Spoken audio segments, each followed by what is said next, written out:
X-Men Legends was iconic, right? Legendary Yeah. game. Still It play it is, if I get a chance to. it's pretty much synonymous with the PlayStation 2 for me. Like boom, I think of that game, I think of that PlayStation. I remember that time. The But Xbox. oh. Video console. Oh. So that explains so much. Anywho.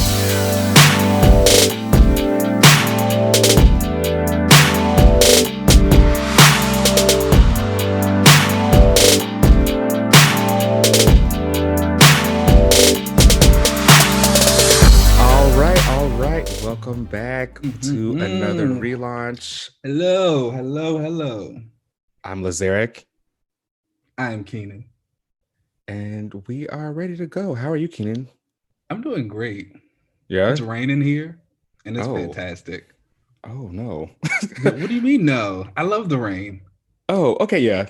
Do you like to, cuddle up and get a movie going and do all that in the rain?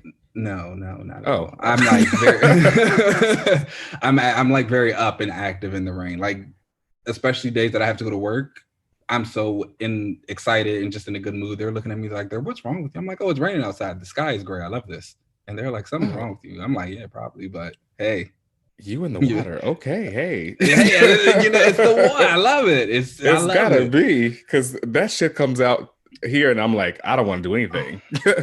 I'm doing it all. Let's go. Wow. All right. Well, let's get started then. The first book on my list is Shang-Chi #2. Now, I did decide to keep up with this one. All right. I enjoyed the first one. And I normally don't get down with the I know, yeah. So the street level stuff. So, but I liked it. I liked the first one, so I felt like I was going to stick with this. And I enjoyed it. I actually enjoyed this one a lot more than the first one. Yeah. And with this one, we get a lot more like kind of backstory with Shang-Chi and his sister. I guess she's going by Sister Hammer now. I'm also learning that like I'm not the biggest. Sorry, people who do like this, but I don't really like magic. I learned. What? I'm not I know. We'll talk about that later. But I feel like I've learned that I'm not the biggest fan of magic because I think how it's like limitless. But I do like the mixture of magic and martial arts because I think that. Okay. It adds some kind of like limits to the magic because there's like the way that it works here. So the mysticism part, the elements that they had in this book were also kind of cool. Yeah. And normally really that would just turn me off, but I liked it. Oh, wow. I'm like so all about the but you know that I'm all about the supernatural, the magic, and of course, like, again, like you said, the martial arts. So those two mixed together, it just really does it for me. Like, this is a great book. Yeah. So you learn a lot more about, Shang-Chi and his sister and how he's I guess he is the hand, like the head of the hand. There's like the whole 5 members of the hand. I don't know, we don't know what to really call them, like the hand. Yeah. And there's the daggers, the hammer, the hand, I think the bow was another one. The bow, yeah. Yeah, and there was another one too, but you see more about these crystal cakes that were mentioned a lot throughout the first one, and we learned that his love for crystal cakes is actually what got him and his sister like separated because he just had to find out where they were, and that got him in trouble with his dad. And that was the whole thing. You get some family drama there. I really like the stuff with the dad too. I thought that was a nice little part, and just something I didn't really know about Shang-Chi in general. Yeah, I feel like I don't know a lot about Shang-Chi other than he was like an Avenger. The greatest martial artist. Yeah, that's all I know is that he's like the greatest martial artist. And usually whenever they have some character who needs to learn how to fight, there's always some scene of them learning how to do it from him or something. Yeah, no, and that's another thing I appreciate about this series is that it's really delving into who Shang-Chi is, his family, giving you a little bit more meat to the story, which, like you said, is not something that you get a lot of with him. It's just really basic. Even during his time on the Secret Avengers, it was great, He had like great action scenes, great panel time. He has like moments, but you don't really go past that. Right. He comes in and he kicks ass, and then that's kind of it. But Boom. I feel like now with this miniseries, you're really kind of getting more of his backstory and kind of and what goes on there. I don't know if this is gonna be how they work it in the MCU. What do you think? Yeah, I can see that happening. Yeah. I just heard, which I saw they wrapped filming for. Yeah, which was awesome. Yeah. I hope that they, you know, I didn't even know that they had resumed filming. Yeah, I guess that they had like, you know, kind of got everything really COVID ready and took the time with everything and really tested everyone all the time and wanted to wrap it up instead of. That flew under the radar, but I'm like so ready for that movie. Yeah, I feel like the fight scenes in that movie are going to be really epic. It's going to be good. It's going to be good. I feel like it is. Yeah. So, would you recommend this book?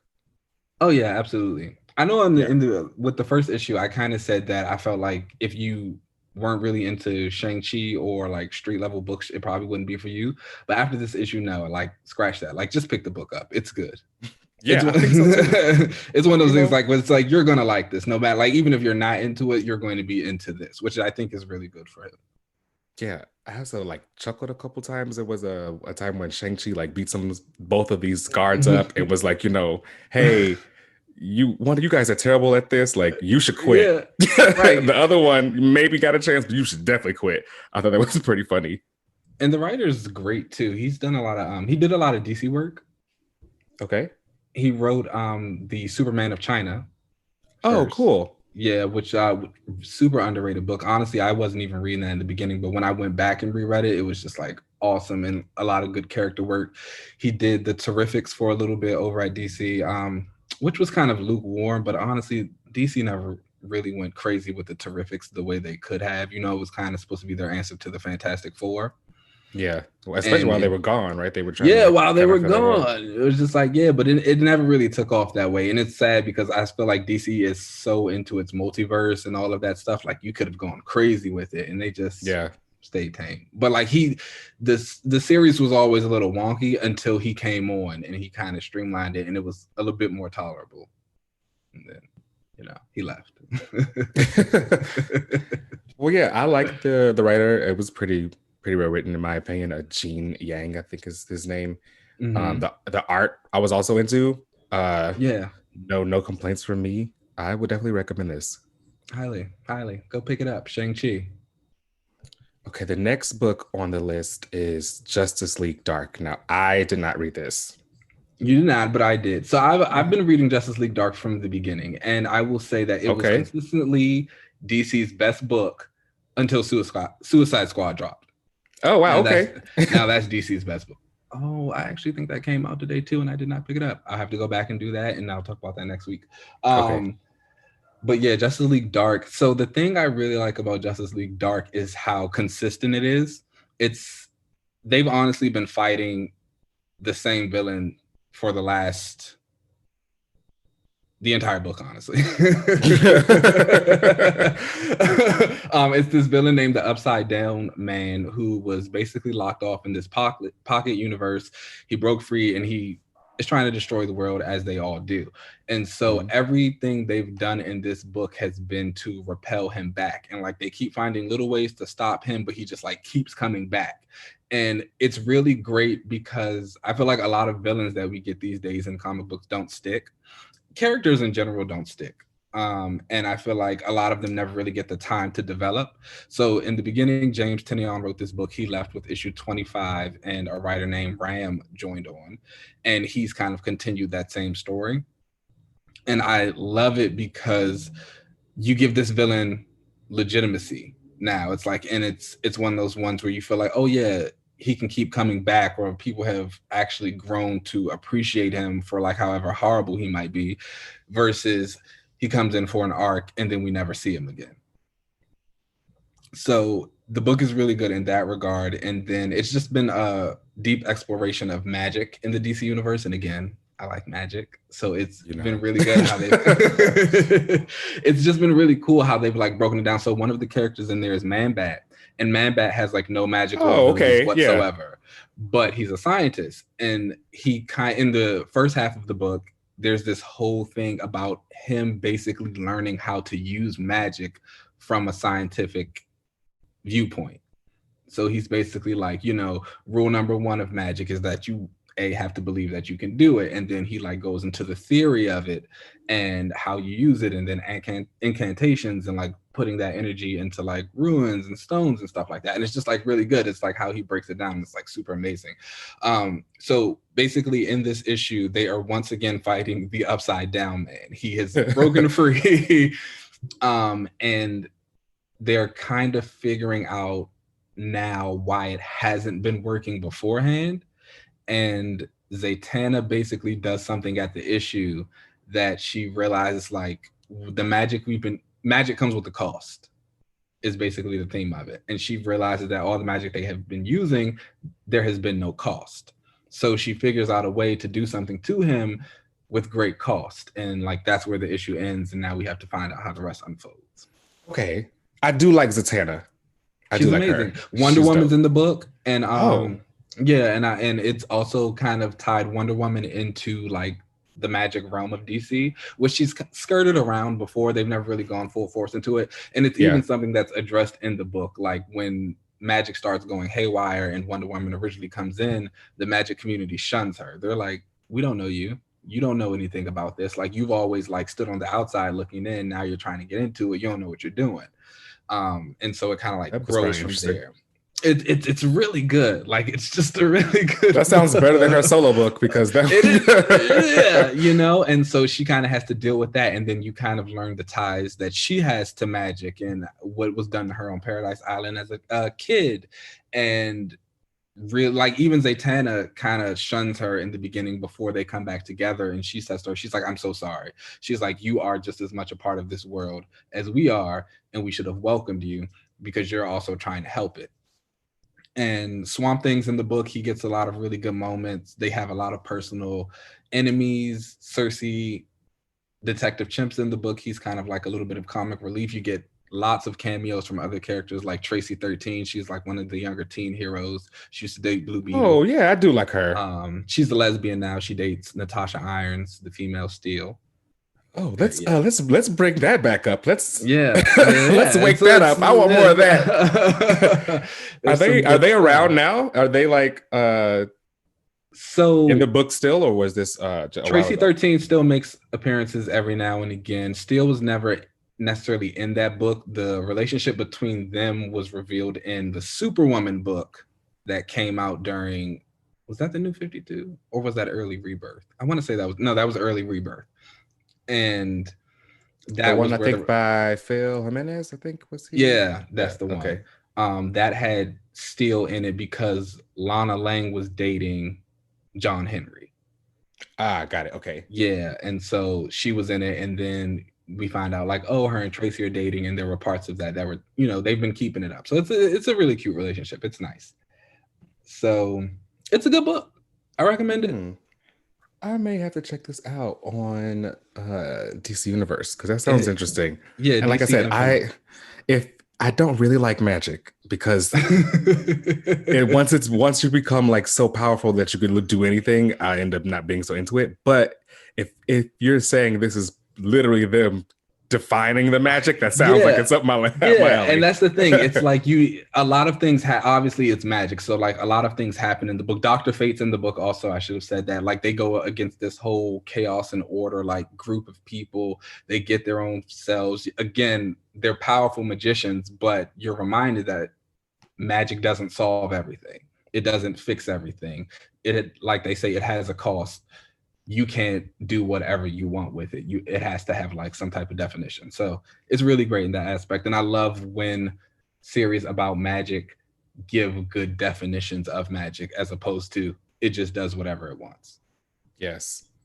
I am into this now. I'm definitely gonna check this out. Yay. So the last book on my list was X-Men Stasis. Okay. Oh, wait, before we even talk about that, Immortal Hulk also came out.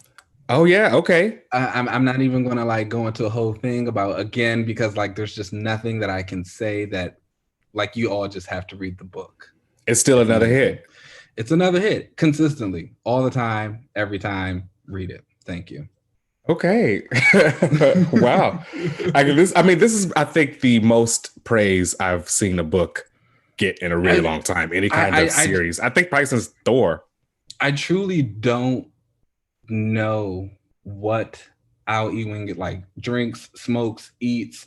I don't know what he does before he starts writing this book. Every issue, I'm just like blown away. That is impressive. And for the Hulk, wow. For the Hulk, for the Hulk, the Incredible Hulk. Whoever has given you a good Incredible Hulk? Your guess is as good as mine. Exactly. I'm gonna have to get into this. Okay. Alrighty. Now we can talk about X-Men Stasis. so X-Men Stasis. Again, if we want to talk about hits, this is good. I mean the hits keep coming. I enjoyed it. I will say I felt like the reveal of Annihilation being Genesis felt kind of like underwhelming a little bit for me. That's because you called it already. I did. I did say it on I think one of these past episodes that she was going to be that. Yeah, and I felt like she was going to be, powerful enough to control the helmet. Yeah, you called it that already. You knew, of course. I like the issue. I won't lie. I thought it was okay, more so than me like loving it as much as I have like the rest of the event, because again, I kind of went in expecting that it was just going to be a placeholder. We were just going to see the Iraqi sword bearers get their swords, and we were kind of going to move through that, and we weren't going to get too much plot. Yeah. So, but again, like I'm kind of at the point now, we're at the halfway mark. I'm ready for the event to like get started. I'm ready for like the fighting and like us to really get into the meat of it. So I'm done with the foreplay. I agree. I felt like I knew this issue kind of going into it, that this was going to be the Stasis, the static one. We're just going to chill for a bit because we're about to ramp up and really get into the meat of everything. So I knew that this wasn't going to be some big action plot, but I did enjoy a lot of it. Are you a fan of Saturnine? She's all right. I mean, I guess she's there. I feel like she's like, I don't know what her ultimate game is here. Obviously, she's the one kind of controlling all of this. Because I will say I did like the with just in terms of Saturnine, I like the whole like otherworld politics portion of the book. Okay. I know that's I loved King Jamie still wearing Sinister's cape. Yeah. Like I really love that. And of course, I'm pretty sure a lot of that was set up for stuff that's going to be happening in Excalibur in the future. So that was nice for that, just to like have it. But I don't know, I really enjoyed it. I feel like Excalibur is going to kind of turn into, I guess, of Game of Thrones type of situation as opposed to Dungeons and Dragons. Okay. I can see that where it's more political and the realms and all that kind of stuff. Yeah, that's where I think that's going. So that was nice. So I did actually enjoy that. It was nice. It was good. Do you still think that Betsy will stay Captain Britain for a while? Yeah. And again, I've said it before. I'm not against the idea of her being Captain Britain. I don't mind, but it's just that like Teenie has given the superior names to her brother, and it just kind of rubs me the wrong way. Both of her brothers, actually, Monarch and Captain Avalon, are like much better names. Yeah, they are cooler. They're like much better names than Captain Britain, and it's like, again, like if Betsy was just Captain Britain and like they were nothing, cool. Like I wouldn't even be saying this, but like because they are and she is, it's just like she could have done the job with either one of those other names. That's very fair.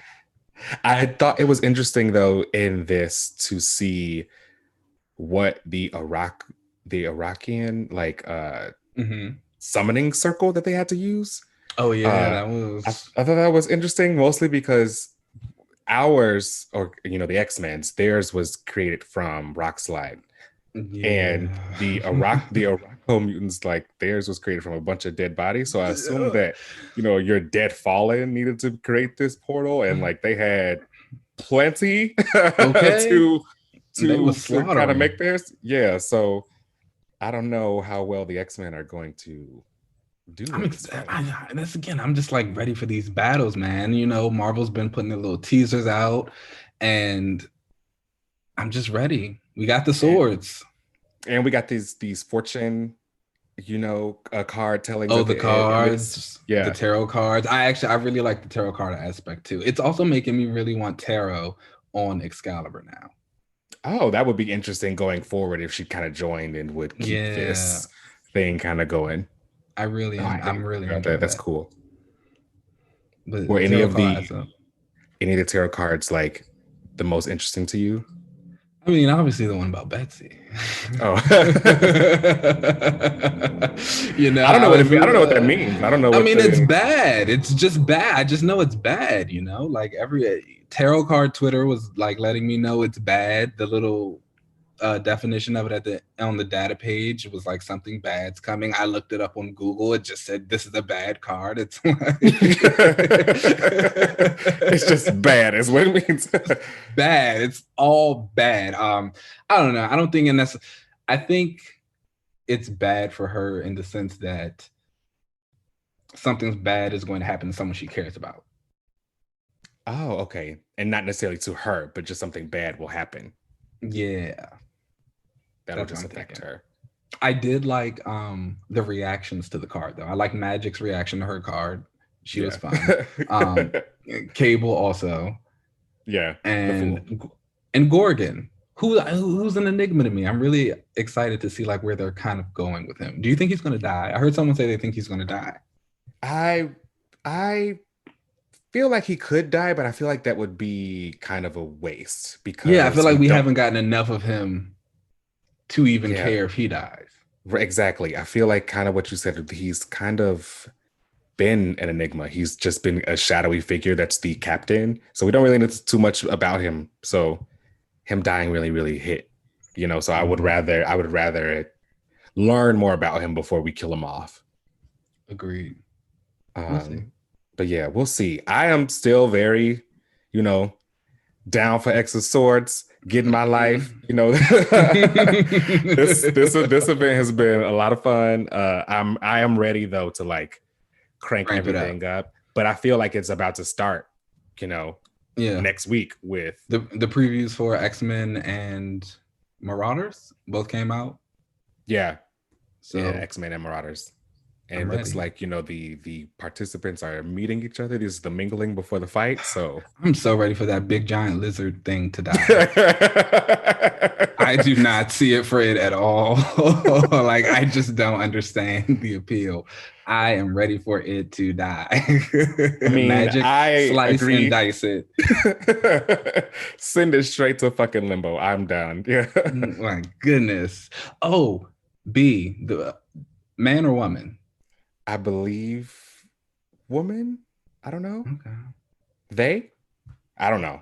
I don't know what the gender that they have there, but it looks like they might be. The armor seemed a little bit more feminine, but yeah, it did. When Laraz, the face of the close-up jawline, seemed a little bit more masculine. So I was kind of thrown. Exactly. But it definitely looked as though they appear in Cypher's card. Yeah. Oh, the lovers. Yeah. Interesting. Okay. We'll see. I feel like he or they or she, I feel like B is going to use their power of like seduction on Cypher, but Cypher will probably understand that love language. Okay. And I don't know, be into it or something. I don't know. I don't know. That's just my guess. I feel like I see something kind of being done there. I see the vision. I see it.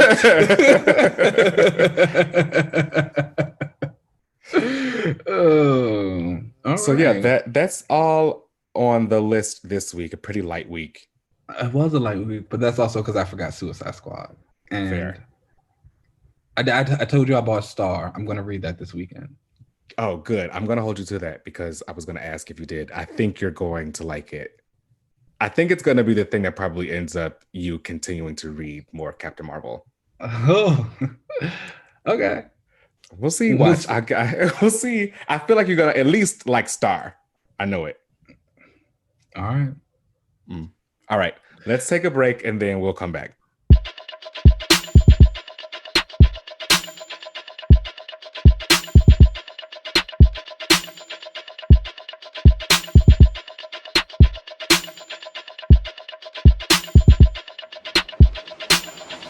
All right. Now, there was not a lot of news this week. No, there was not. There was sort of kind of, that like Moon Knight casting that was kind of announced, but then kind of taken back. That was so weird. So it was like they announced it. They announced that Oscar Isaac was Moon Knight, which totally here for. Yeah, I was like, oh wow, you won. Yeah, but after then, I just said that he was not. Okay,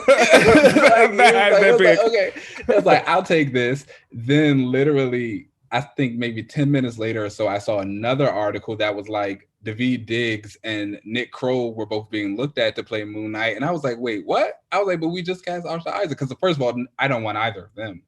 Yeah, that is complete opposite side. No, like we're definitely gonna have Isaac. So that is pending. Yeah, that's pending. So I figured this week could be another discussion topic, and we put out a poll recently to talk about X-Men video games, and we asked people to, if they could make their own X-Men roster, their 15 starting players and their 5 DLC, who would they be? And huge I have to say, huge response and awesome suggestions. Shout out to the people that put Polaris on y'all list. I saw, and I appreciate that. On the list. I was like, Betsy was on every single list, so that was really cool. That's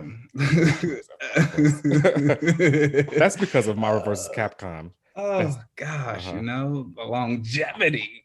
Yes, the impact. It's just there. So who were some of the people you saw the most?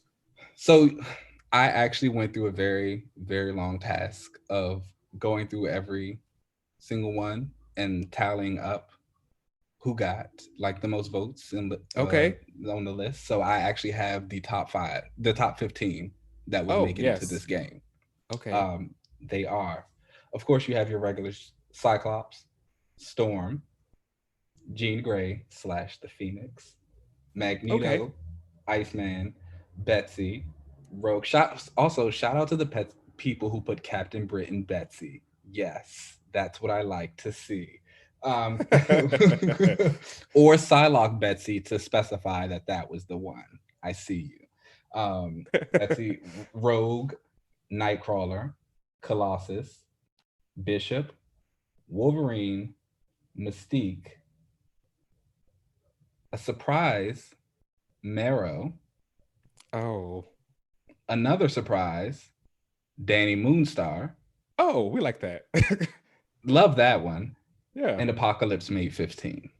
Oh, Apocalypse, really? That would be cool, actually. That was a really good one. I was like glad he made that. And I was like, he'd probably be the big bad of the game, of course. But I was like, hey, that works out. Really, really loved the Danny love. Thought that was amazing. Yeah, she isn't someone that I normally like crazy go up for, but I do like her, and it would be really cool to see her powers in a game. The psychic bow and arrow, and how they do her illusions. Yeah, that would be great. Marrow, I felt Marrow was shocking to me, but also not shocking. I feel like a lot of that was Marvel vs. Capcom also. Marrow, I'm gonna just say it. Marrow, I don't like her. I don't like her. I've come to appreciate her. I've come to appreciate her more. I didn't really care for her when I first discovered her character, but she serves her purpose. I like how she gets under Kitty's skin. Yeah, honestly, during Simon Spurrier's X-Force run, she was super annoying, but it was also really well done. Ooh, child, she made me drop the book. She was awful. I also really like how she gets under Kitty skin. I would love for her to join Marauders. You know what? Hey, that sure. Sure. Everybody could be in that book. Why not? Shockingly enough, Emma was not mentioned a lot. Oh, you know what? Probably because I don't know, people really consider her for a fighting game, you know? I mean, I would think the diamond form would make you kind of want to. Well, that's all. You know, look. Granted, she can obviously fight in the diamond form, but you know, she's not gonna get in the brawling like that. All right. Hey, I just thought she can't break her nose and get another nose job. You know, just T. This was also just a really big reminder, like how much people want a new X-Men game, and how long it's been since we've actually had one. Yo, for real. So like, I feel like people really want another like X-Men Legends game, and I do not. But let me tell you why. I feel like X-Men Legends was iconic, right? Legendary game. Still play it if I get a chance to. It's pretty much synonymous with the PlayStation 2 for me. You know, like boom, I think of that game, I think of that PlayStation. I remember that time. But Xbox. Oh. console. Oh. So that explains so much. Anywho, I feel like the video game like industry and everything that they can do has really surpassed that model of game. Agreed. And there was actually a time when I went to Comic-Con in San Diego. And I literally asked Marvel at a panel about an X-Men Legends 3. I went to the video game panel. This was back in 2015. I went to the Marvel video game panel, and of course, you know, they asking questions. I stood up and I was wearing, I think, a Miles Morales Miles Morales cosplay. You know, it was like full cosplay. Oh, your cosplay. Yeah. Okay, cosplay. All right. And they were asked, like, taking questions, and I was like, you know, when are we getting another X-Men Legends 3? Yeah. And at the time, they were saying that Marvel Heroes, I don't know if you remember that game for the computer. They said that game was out, and they were like, play that. Literally, they were like, play that, because that's exactly what X-Men Legends. I played Marvel Heroes. I liked it. Actually, I liked it a lot. I played it on my computer, and then I did play the port that they had for the console. I think I was over it just because, again, like I've been over the whole idea of X-Men Legends 3 for a very long time. So it's just like, for me, it's I feel like, look at Marvel Ultimate Alliance 3. As fun as that game looks, and you know, it's great to have all the characters and all that stuff back again, and you get to play out with all the heroes.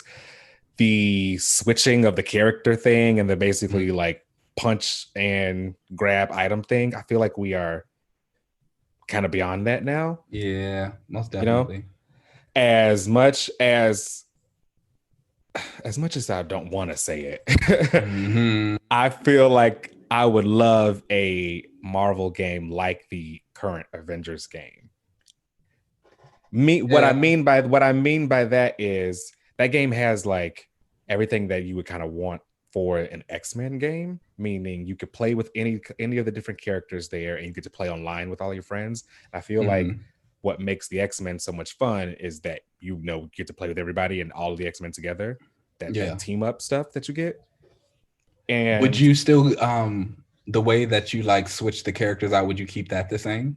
No, I would keep if I were to create an X-Men game, I would definitely do something like the Avengers game, not where you can swap out during the game, but you can have a roster of your own, you know, and level them up and do all that kind of stuff. Yeah.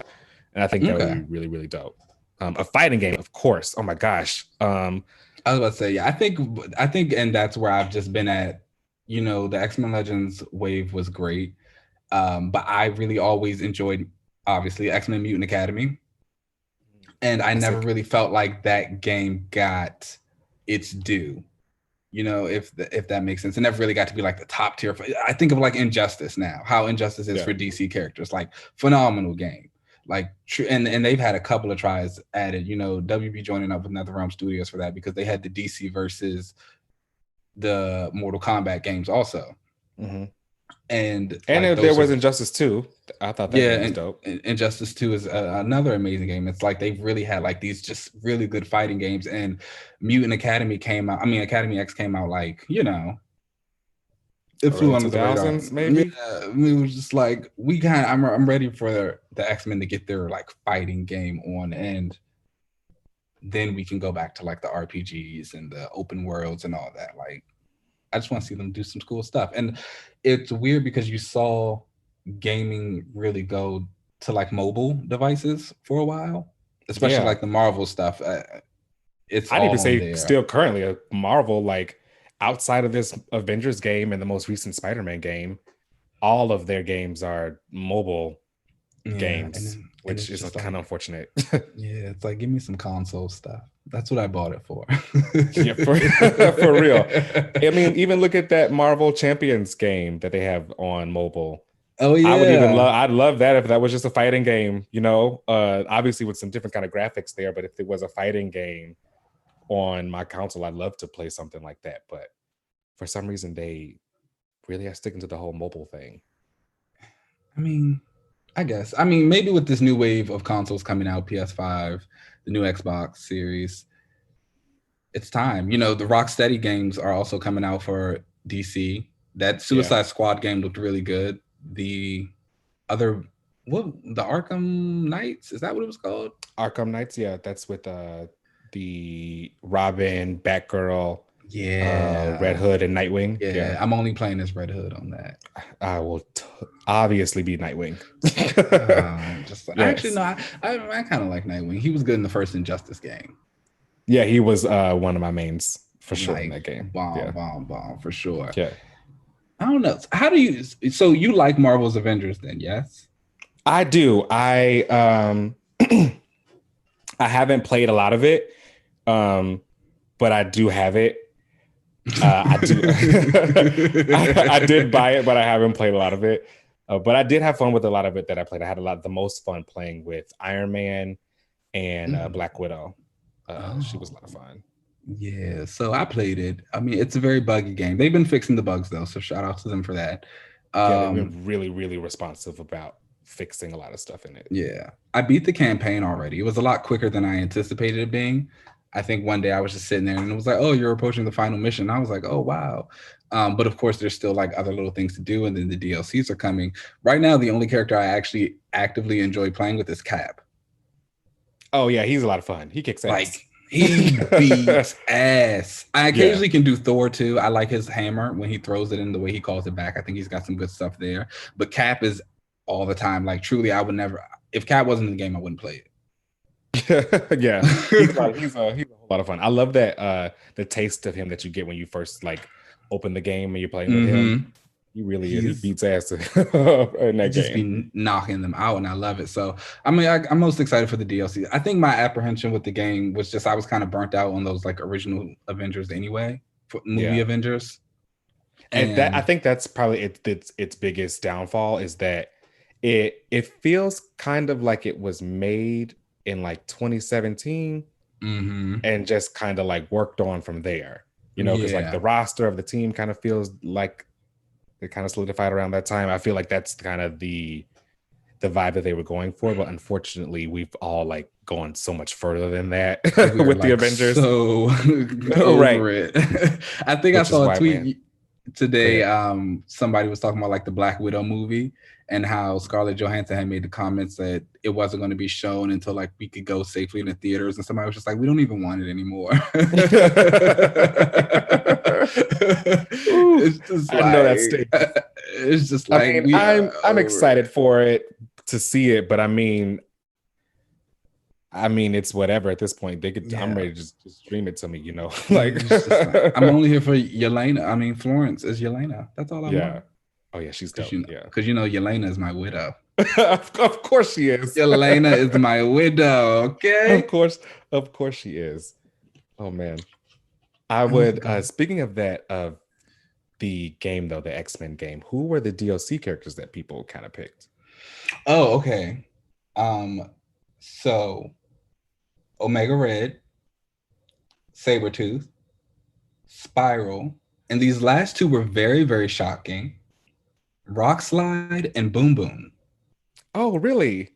Yeah. Those are very shocking because I do not like Boom Boom. What? I know. She's so Yeah. fun. She is annoying. She's great white. She's just so no. I don't need that. Not even in Next Wave? Did you ever read Next Wave? No, I've read I think I read like maybe the issue or two of Next Wave, but somebody I didn't. I never finished it. I I know everyone talks about how great it is. It's like but it's highly regarded. Pinnacle. It's the pinnacle. Read Next Wave and then come back. But yeah, that was like Rock Slide was like especially shocking to me. But I guess also he's got a nice visual for a video game, I feel like. That's very true. Yeah, he could fit a video game very well. It seemed like people really wanted villains as that. So that was the concept for a couple of people's lists, that all the DLCs were strictly villains, which I thought was an amazing idea. Yeah, that's a really cool idea. Man, so I hope Marvel's listening to this because I'd love all this. It's just that we just need something to do. We're in quarantine. Yeah, man. X-Men Next Dimensions was a game that I played. I don't know how many times and like how many hours. I was constantly playing that fighting game, and obviously Jean was my main in that game. My mains were Jean, Magneto, and Storm, I think. Did you ever play what was that game called? Manifest Destiny? I think that's what it was. Oh yes, X-Men Manifest Destiny. I did not. Yes. That looked terrible. It was so weird. It was like so weird. I didn't understand what it was supposed to be. Like you were creating your own mutant. You were a part of the X-Men, but there were no X-Men in the game or something like that. I think that you created your own mutant from like specific quote unquote mutant genes that you could pick from. So you could pick like their powers or something. But I know that it was not very well done. And I think it was which was terrible because I think it was about the X-Men while they were out in San Francisco or like on Utopia or something, which I love that era. But that game was very unfortunate. Yeah. Very unfortunate. Because I mean that premise is exactly what we all want, right? To make our own play. But then like I remember there was one was a shadow power or something like that, and it was just not. Yeah. It was not. Like who wants that? I think they need to just do something with a lot more variation. At least give us like the basics of like some fire and some ice and some water or something like that. You're just going out with shadow powers. Like, okay. Yeah. See, I think that's another thing that would probably be hard about making an X-Men RPG is how much you limit the powers if you were to let people kind of create their own. Do you let them create their own, or do you just kind of go with the basic? I wouldn't even let them create their own. No. It's like I'm not doing that work. It's just like no. I mean, unless they did it. So have you ever played DC Universe Online? I have, yeah, and I'm a fan of that. I liked it. I played it actually when it was in beta back on back on PlayStation 3, yeah. And then I played a little bit of it on the PS4, but it hadn't, I don't know. It had grown a lot since the beta and since I had played it on the PlayStation 3. But I don't know. It's something about it that's just like really missing for me. It's probably because you have no connection to the characters. That may be fair. No. They added a bunch of Green Lantern content. So now you can go. They might be getting me coming back. Yeah. No, I mean, I don't even think like, I don't even mean like that. I mean, in the sense of just, you created this character, you gave him this power set, and then you're supposed to join the Justice League, but there's not really any connection that he's building with these people. It's just kind I of see like, what you mean. you know what I'm saying? So it's nothing really to hold on to. It's just like mission after mission after mission. And at some point in time, you just kind of get bored with that. There's no like actual story going along with it. It's just, you're just doing stuff. Yeah. I think they do need to probably have you I mean, I feel like you meet iconic characters, but I feel like it's just for that purpose, for you to meet those characters. They're just saying, hey, go somewhere else. Yeah, right. But no, I was mainly bringing that one up just because of your aspect of how you were saying for the game, if they were to give you the creative mutant option to have the base of powers, they've done their like streamlined base of powers. They have like water, fire, ice, a light power, a healing ability, something like that. So it could be done, but I just feel like in terms of mutants, people are going to want things like just crazy stuff, you know. It's gonna want to be that like, I'm a mutant, I should be able to do anything. It's like, no, we're not even gonna do that. Yeah, you can't be able to do it all there, because then that wouldn't be a whole game. Just play with the X-Men.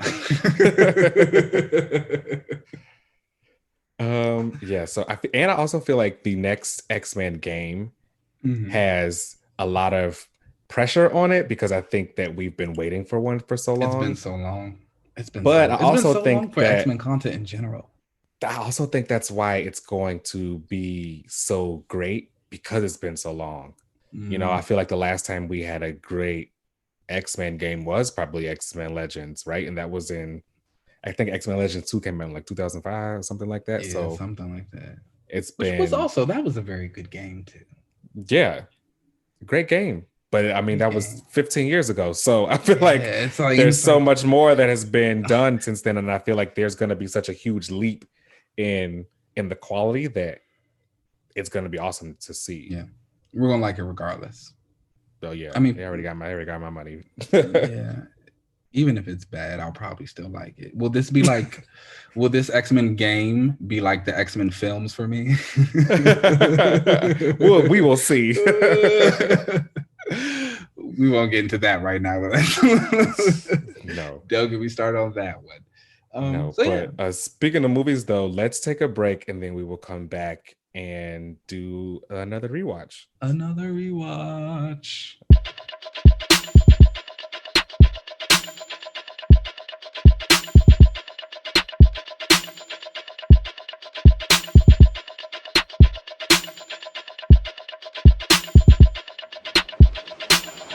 We are back. Okay, and this is our first another rewatch segment. Another rewatch. So, like we said before, sometimes and every other week or so, we're going to do either a rewatch or a reread. And for this first one, we did a rewatch of Into the Spider-Verse, Spider-Man Into the Spider-Verse, which early classic. It's a classic. I mean, truly. It's just so good. Out of everyone involved, I mean, I was about to say they deserve every award, but they got all the awards. So they did, yeah. It's like, yeah. Oscar-winning movie. Like, it's fantastic. And it's so interesting when you look at what are supposed to be kids' movies as an adult. Yeah. And you're really a little bit more aware of the lessons and the themes that it's trying to teach you. And it's like teaching the kids. You think back to like the comic books you've read and you're just like, oh my gosh, like they've been doing this my entire life. It even talks back to a little bit last week when I was saying how I gained some of my morality from comic books. Yeah. Watching this movie again was like, yeah, this is why.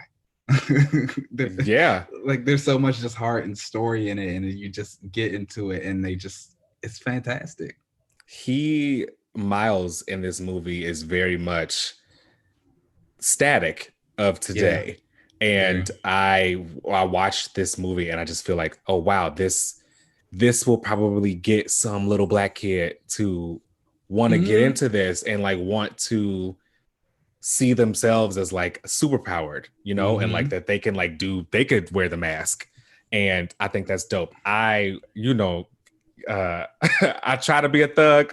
But you know, the beginning of this movie literally always gets me like teary-eyed because and just like a little story, when I first went to go see this movie, I went with like my best friend and we went to go and see it. And literally at this part when Miles is just in the beginning of the movie singing Sunshine by Ray Post Shrimmer Malone. and Post Malone. Yeah. And he's just like singing it. And during the opening night of me going to go see it, I just bawled. And my friend was like, "Are you okay?" Like, it's not that deep. He's just like singing some rap song, and I like was like overcome with feelings. Yeah, because I really just saw myself, and I saw like just some goofy ass black kid just like singing some song, and he's just living, and he wants to do good, you know? Yeah. And just coming from a regular family and just going to school or whatever, and that kind of representation just really kind of hit me. Yeah. And I think that is dope. Yeah, that's exactly how it hits. I had a similar reaction on like my third viewing of Black Panther. Okay, yeah. I think when I was like sitting in the theater, and it was really just that opening credit scene where they're like explaining everything and like how the people were lost and enslaved and all that stuff. You just kind of, it hit me, and I was just like, oh wow. And it's like, oh wow, it's like here I am with like this black superhero, and it's like this like 10-year-old me is screaming right now. And just like, this is so cool. Even though I'm not a huge Black Panther fan, it was just, again, that representation, the impact of what it is and what it represented. Like, it hits you. It's real.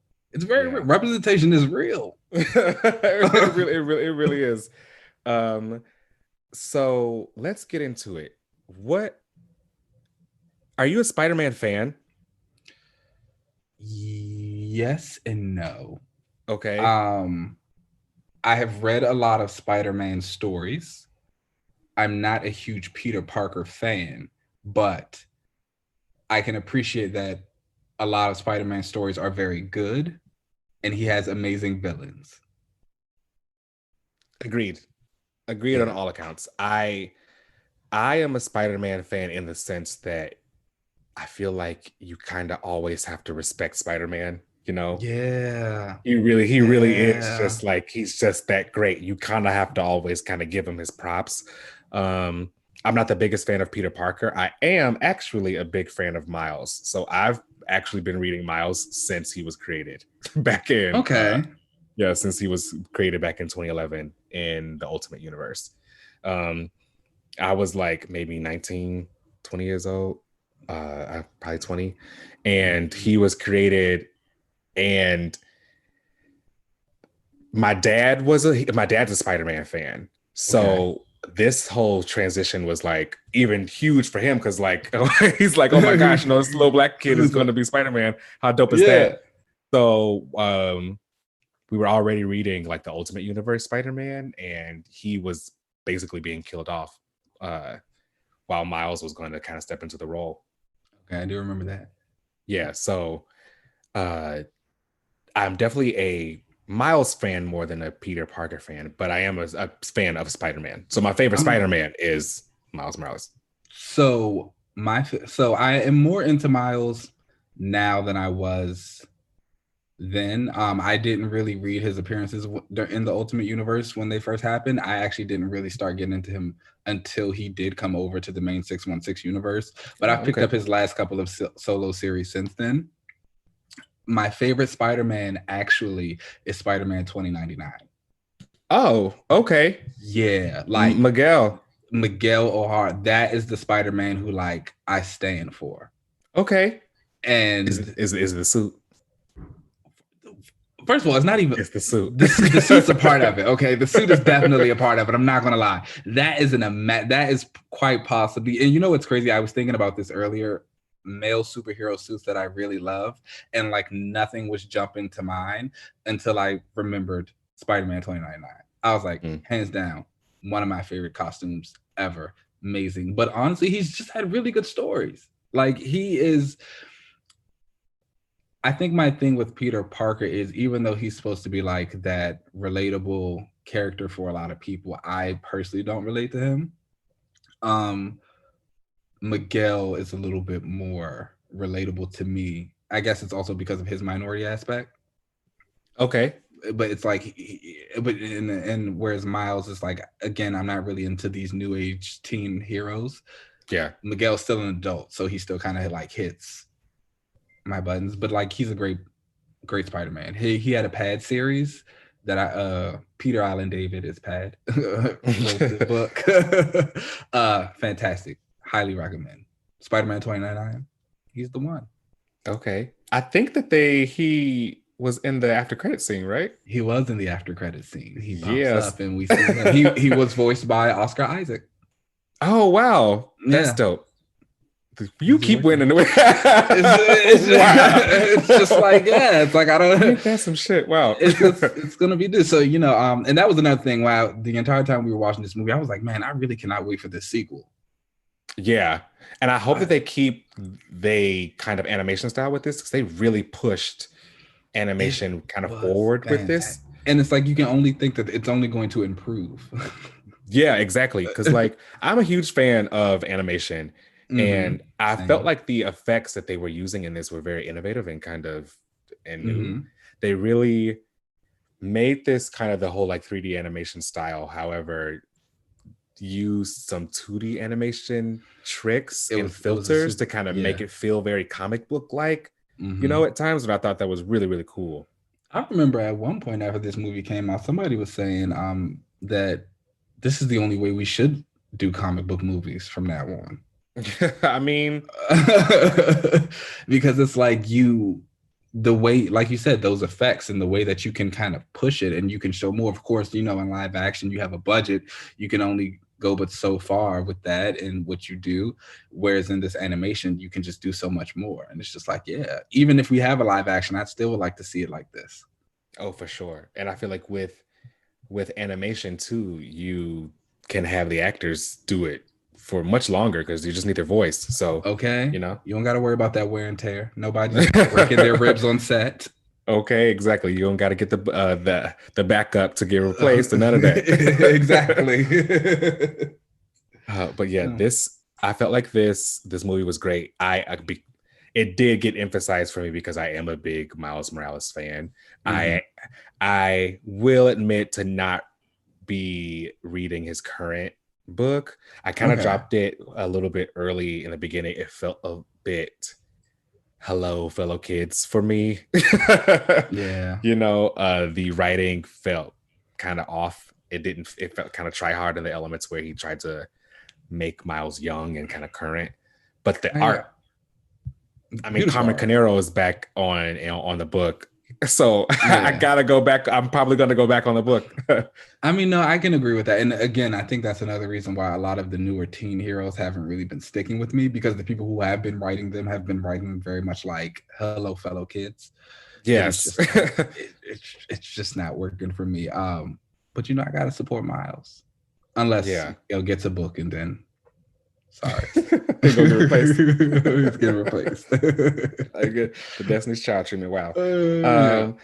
I felt like this movie did really capture his youthfulness though, and his kind of awkwardness. They did a really good job, especially with his conversation with Gwanda, as he tried to call her, Gwen Stacy.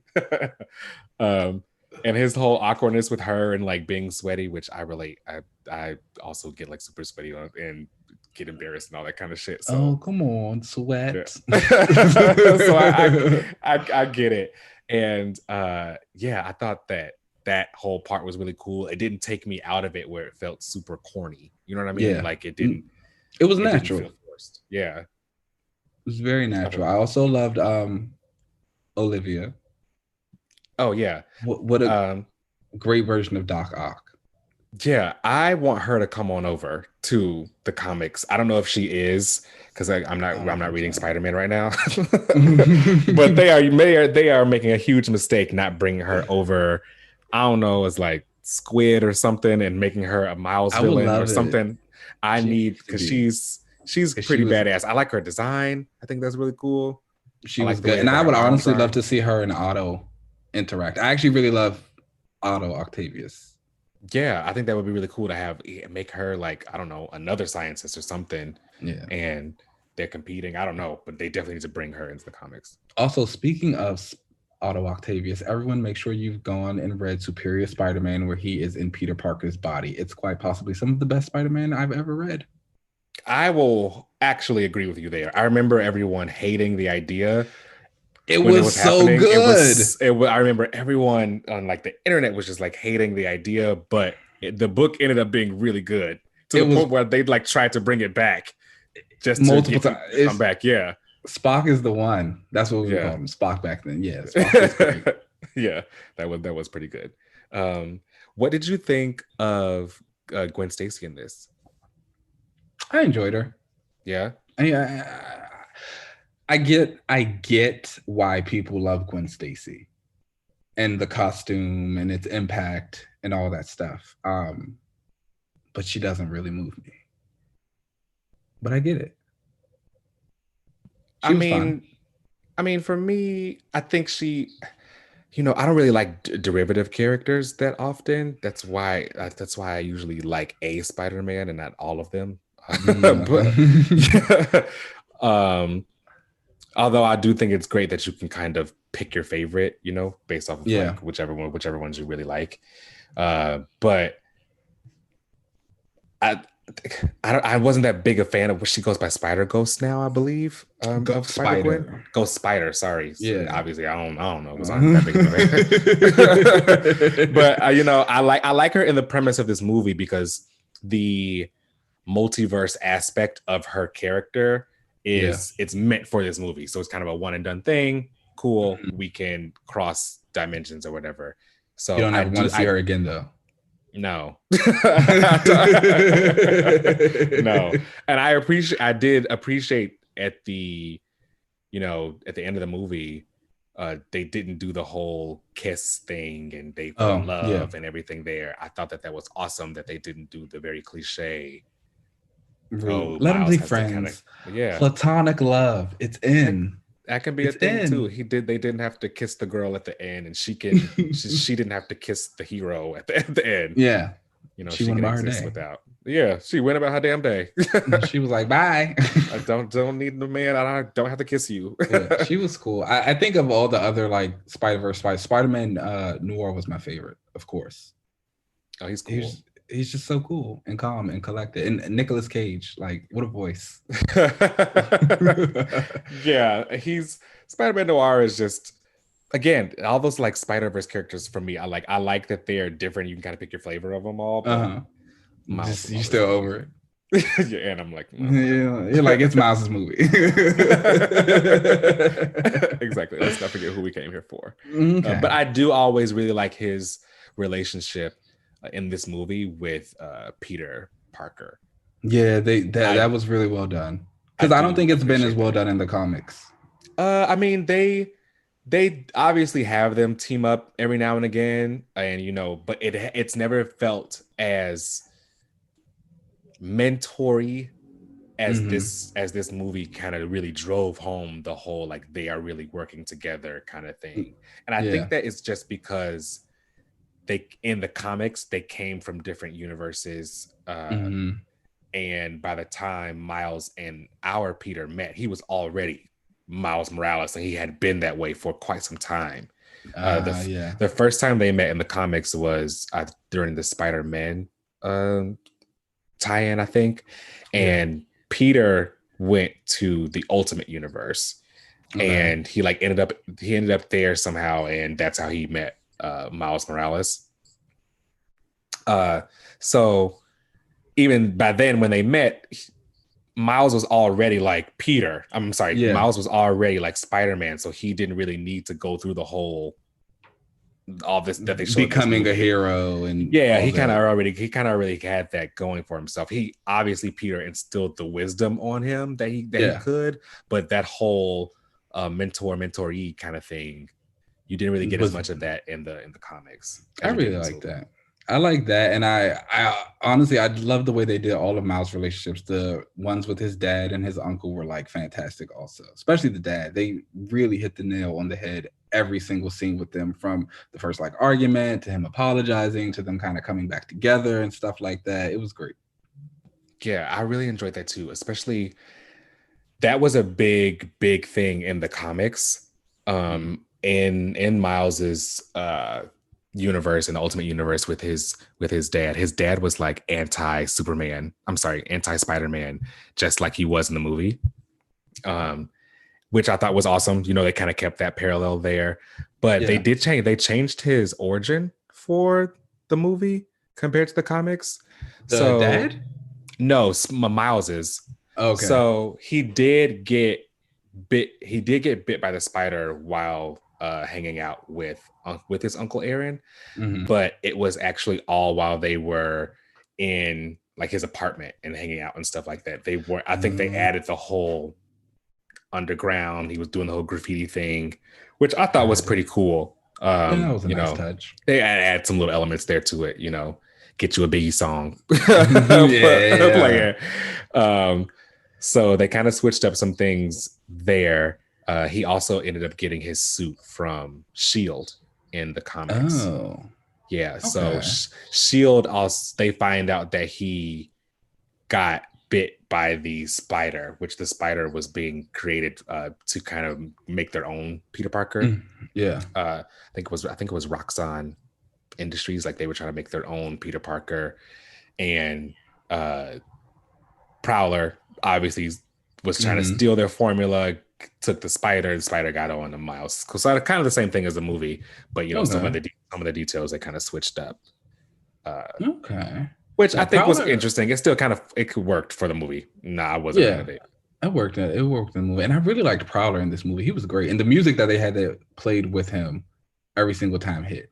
Yeah, he was much creepier in this than he was ever in the comics. In this, and by creepy I mean like kind of like scary. You know, while he was the Prowler. I'm sorry, the Prowler. He felt very much like a villain. Every time he was chasing Miles, like you were actually kind of scared that he was about to get caught. Like, you're like, it's like this boy better run. You're right. You better pick up the pace, Miles, because he is on your ass. Yeah, I thought the portrayal of Prowler was also like pretty accurate, you know, to the story. In the comic, same thing kind of happened. Prowler dies. And Miles is around to see it, so that kind of he of course gets to have his Uncle Ben moment, but it's his, maybe I'll go back his Uncle Aaron. It's pretty interesting. I think you should go back though. That original run of Spider-Man, I think it was called Ultimate Spider-Man, Miles Morales. Those were all really good, really good. And Bendis wrote those, right?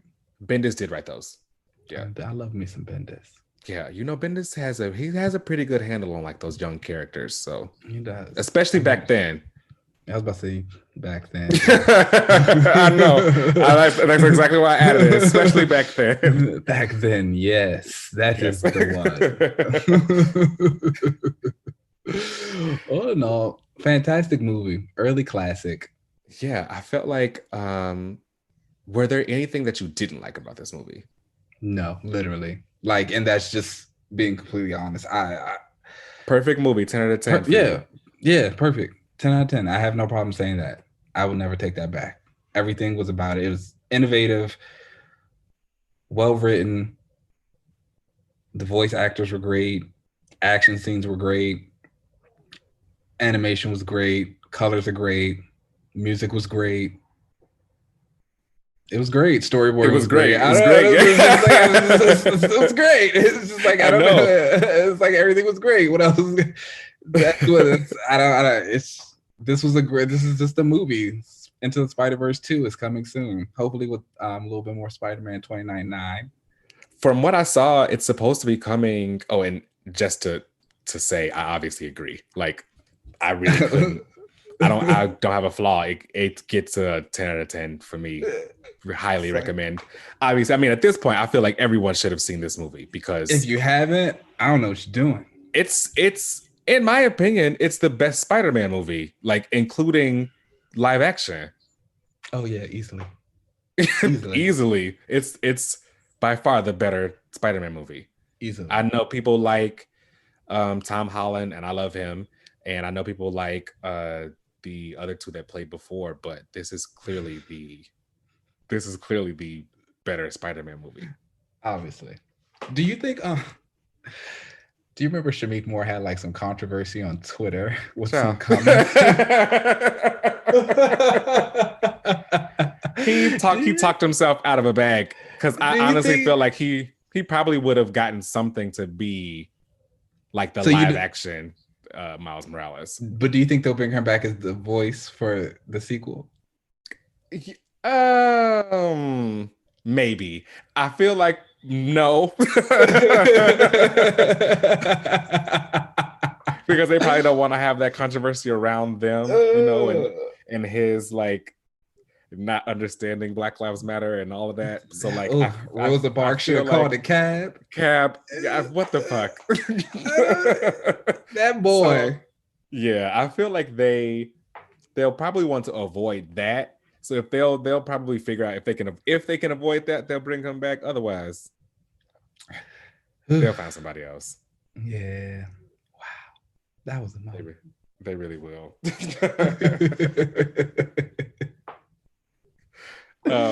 But yeah, I don't have any flaws about this movie. I don't think anyone does. Perfect. It's pretty. If you think there's a flaw with the movie, please tweet us. I can't guarantee that you won't be blocked. I think it will be interesting to see what you could possibly come up with, because it really is like, it's pretty great. Yeah, simply put. All right. Well, that was another rewatch. I was excited for that. Yeah, that was a lot of fun. I love this movie. Yeah.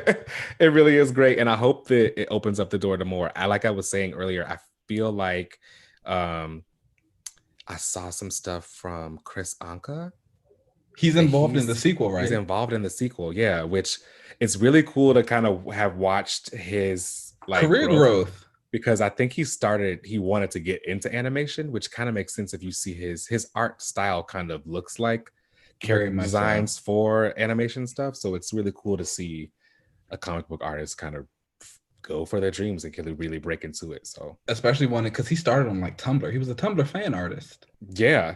And it just kind of really gained a lot of traction, and he blew up super quick, and he's been very successful. Congrats to him. Deserved. Yeah, I think that's he's talented. You kind of just you keep going and you can kind of make it. Yeah. I think that's awesome. But yeah, I think this rewatch was awesome. I can't wait for what we do next. I'm excited. Yeah. I think the next one we should watch like something bad. Like you really like Catwoman or something. Ooh, first of all, Catwoman's not bad. Okay. So we could watch Catwoman, but we should also watch Justice League Dark Apocalypse War.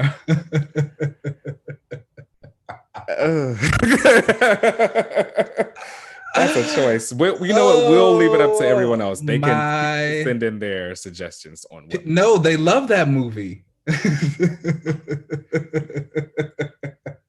We can watch it again, I guess. We'll if people pick it, I'll be down to do it for sure. Then, yeah, send us your suggestions on what the next rewatch should be. Actually, I just need you all to know that was a joke. I'm not watching that movie again. I'm sorry if you loved it. I will never. It was. I watched it once, hated it, watched it again just to make sure that like I was like not being crazy. Hated it even more. I was like, it was definitely a choice. I've been enjoying those DC animated movies, but those last few were not the best. But I think that they're doing a whole like massive overhaul over there. So good for them. Good. All right, guys. That brings us to the end of the show. Thank you so much for listening. You can find us on Twitter at AnotherRelaunch. You can also email us at AnotherRelaunch@gmail.com. You can find me on Twitter, Instagram, whatever else at UncannyLZ. Keenan, where can they find you? You can find me on Twitter at Keenan Lance with an underscore at the end. I did not delete my Instagram, so you can also still find me there at $1 Million Madman. Okay, yes, cool. Update. I feel like I should wait until after the election. Some things happen. You gotta get the info out there. That's fair. Go vote. Point. You guys vote in 5 days. Please go vote. Yes, please go vote. For the right person. Yes. Please do. All right, y'all. We'll catch y'all later.